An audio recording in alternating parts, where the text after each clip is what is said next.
Bismillahirrahmanirrahim. Assalamualaikum warahmatullahi wabarakatuh. Jumpa lagi dengan kami Saham Hijau, yaitu segala sesuatu tentang dunia investasi di pasar modal. Pada kesempatan kali ini kami akan memberikan sebuah analisa saham GTRA di tahun 2024. Analisa ini kami buat pada tanggal 3 bulan Agustus 2024. Ini saham di sektor logistik darat ya. Jadi ini menjadi hot di saat dunia online itu, terutama jual beli e-commerce itu meledak di Indonesia. Jadi ini chartnya Geraha Prima Sukses Mandiri. Ini memang cukup mengerikan. Sekali lagi cukup mengerikan. Karena apa? Grafiknya Anda lihat, sekali dinaikkan jatuhnya menyakitkan. Dan ini chart saya rentang dalam waktu 1 tahun. Dan Anda bisa lihat kalau kita investasi 1 tahun di sini hanya jadi sepertiganya saja. Jadi kenapa kok kami mengulas saham ini? Tentu saja ada sisi yang menarik, walaupun banyak sisi yang mengerikan daripada saham ini. Sebelum lebih jauh, jangan lupa untuk subscribe, like, dan komen. Dan kalau Anda ingin mengikuti grup premium kami atau pengen privat lengkap, bisa lihat di link deskripsi. Jadi GTRA ini biasa orang menemukan namanya Geraha Trans. Kalau di Jakarta, mobil ini sering sekali berseliweran ya. Saya beberapa hari lalu ke Jakarta juga melihat ini. Nah, ini pergerakannya di bidang angkutan untuk barang umum. Ingat, angkutan untuk barang umum.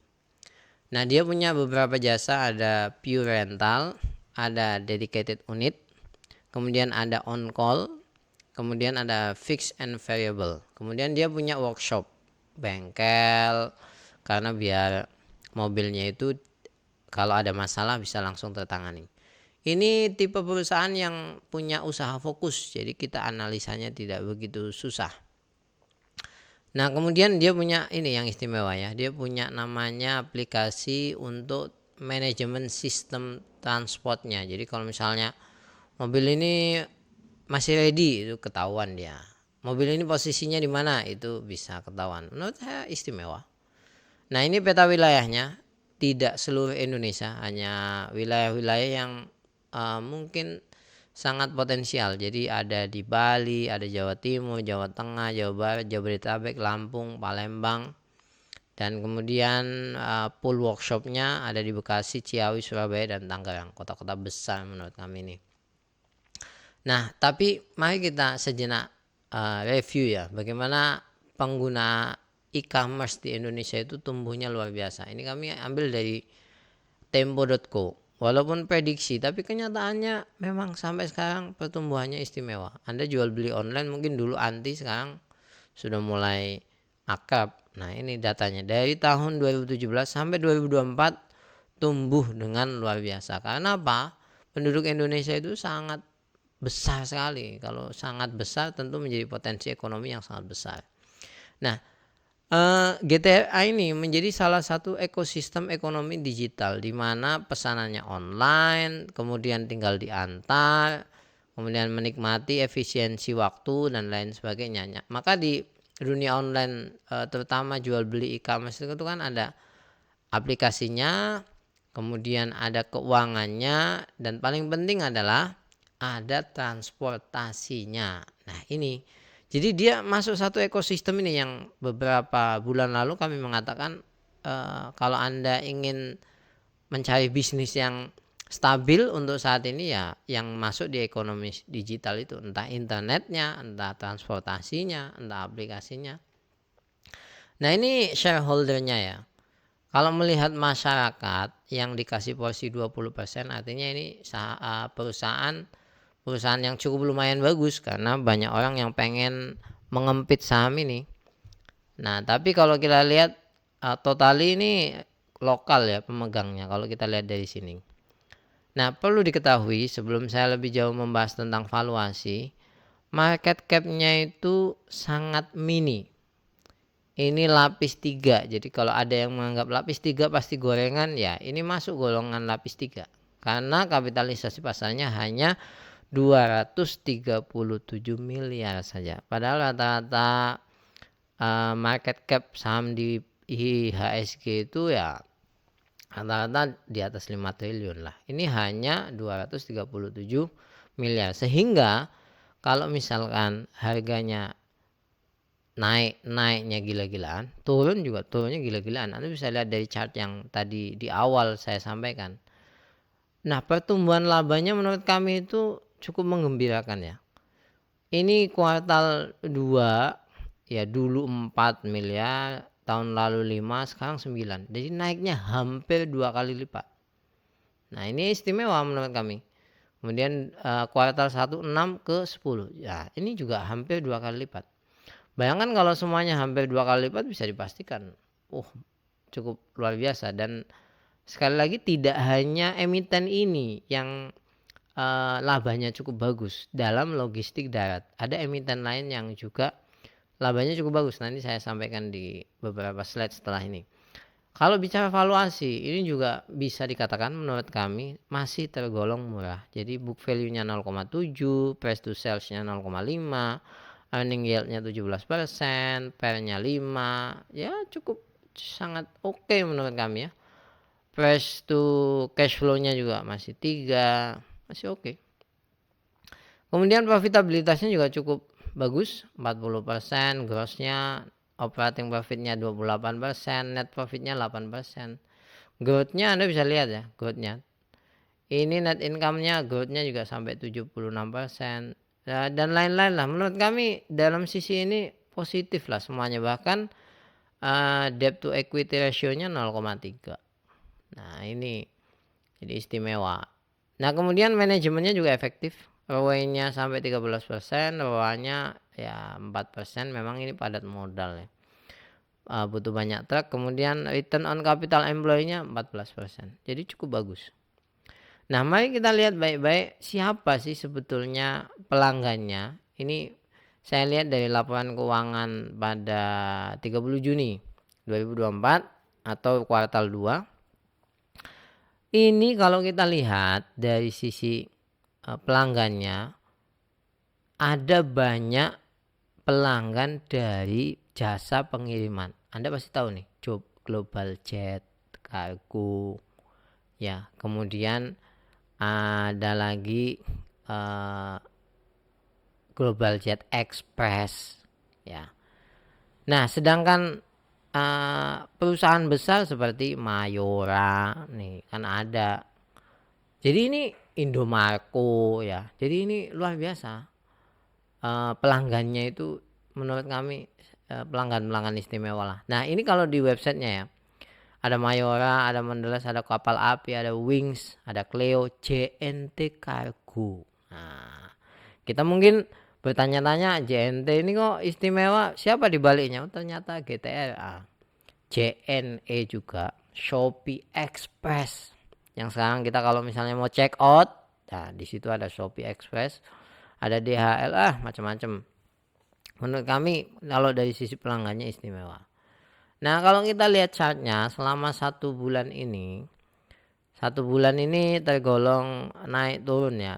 Naik turunnya cukup drastis. Supportnya di 115, resistennya di 140, sekarang di 125. Nah, kalau kita lihat di rentang dalam jangka waktu setahun, itu support paling kuat di angka 99.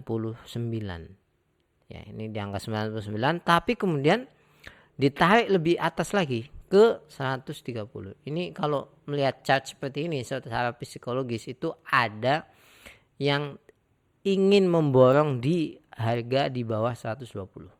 Kalau chartnya seperti ini, kecuali ini sideway dulu, itu natural ya. Kalau ini udah langsung ditarik, berarti ada yang menampung ini. Nah, kemudian mari kita lihat chartnya selama 1 tahun, potensi-potensi dan lain sebagainya. Kalau kita lihat, kalau misalkan naik, sekali lagi, kalau misalkan naik, maka potensi pertama akan mencapai pada titik 190.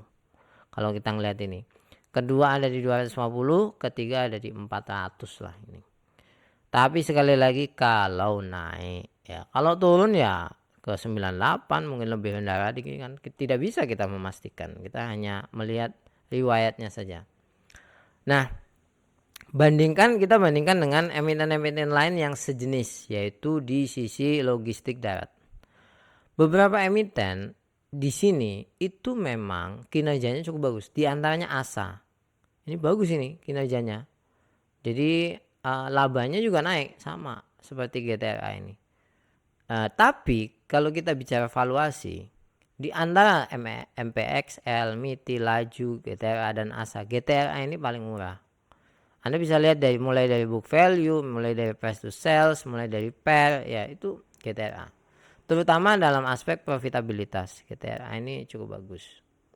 Nah, berikutnya, tapi kalau dari sisi harganya, maksudnya harga saham ya, dalam jangka waktu tertentu, itu GTRA paling apes. Anda bisa lihat aja nih, ya MPXL dalam 1 tahun, itu minusnya 45%, MITI minus 23%, minus 18%. ASA yang valuasinya sudah lumayan, minusnya hanya 4%. GTRA minusnya sampai 61%.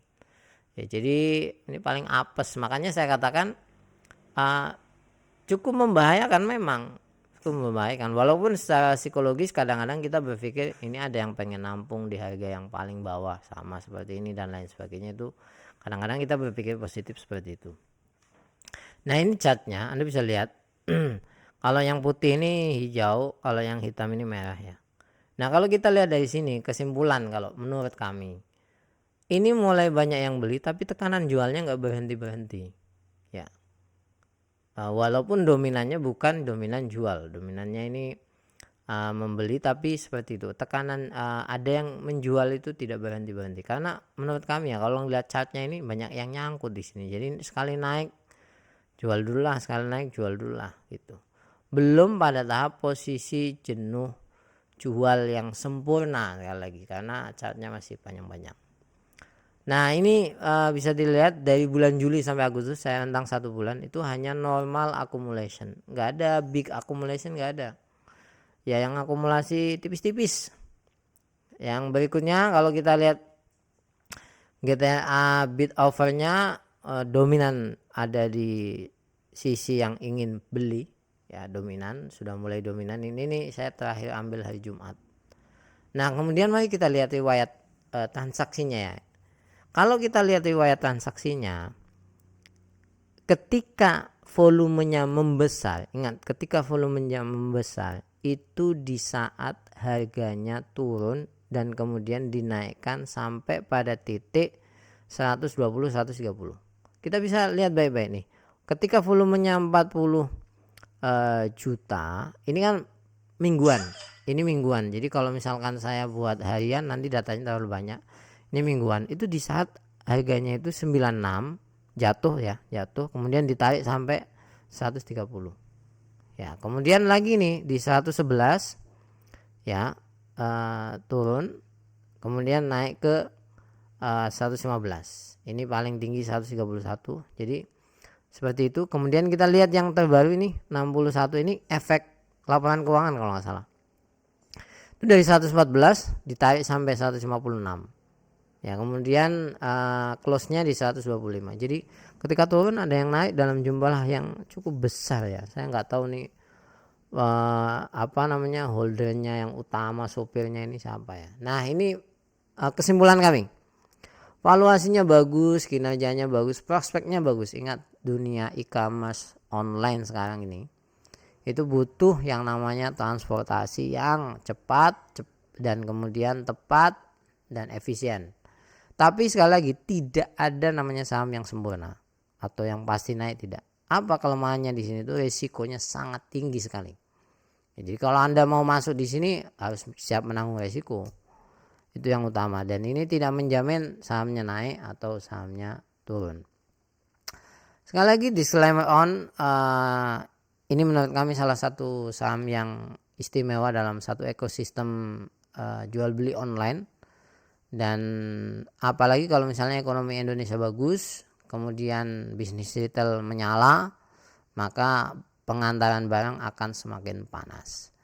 Sampai ketemu lagi, jangan lupa untuk subscribe, like, dan komen. Kalau ada sanggahan, kalau ada usulan, kalau ada misalkan pertanyaan, jangan sungkan untuk cantumkan di kolom komentar. Siapa tahu apa yang Anda sampaikan itu menjadi pangkal daripada cuan kita semuanya. Terima kasih banyak. Assalamualaikum warahmatullahi wabarakatuh.